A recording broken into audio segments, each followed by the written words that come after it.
Hey guys, welcome to Tim the Snowman of Home Improvement. Today we are putting front brakes on a smart car.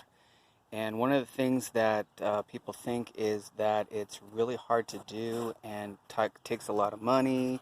There's just a lot of stuff to it. Well, I'm here to show you an easy way to be able to do this.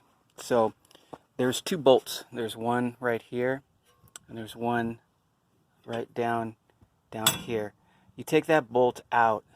And when you take that bolt out, then what happens is this is free. And when this is free, now you can get your pads, which these were the pads that were worn down, out of the rotor area and put the new ones in. But before you do that, everybody tries to bleed the line here and get the fluid out so that this piston, it's right here, goes in.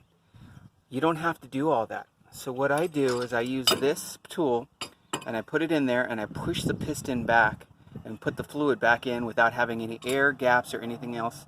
Then I'm able to put the brake pads back in, right in the spot. I'm able to just slide them in there and then put this back and then put the bolt right back in, and you're done. You go back and you get into the car.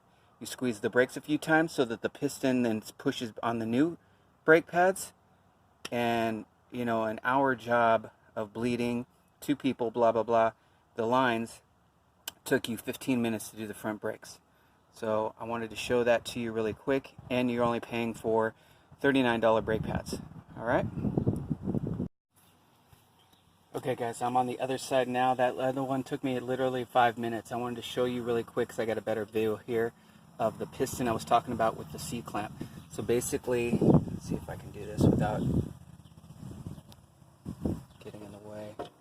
I'm just cranking this and you'll see the piston push back into its, so it's pushing the fluid back into the master cylinder, and that's it. So now I don't have to do any bleeding of the lines or anything. So now that's ready to go. So now I'm going to go ahead and put my new pads in, which are these guys right here.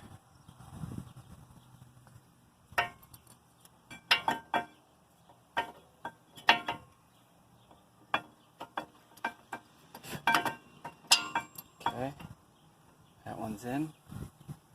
Got one more. This guy here. I'll put that one in. Okay, so now the piston is ready to go. So now what we're going to do is we're going to go ahead and just push this guy back and be able to slide this over to here and put the bolt in, and you're done.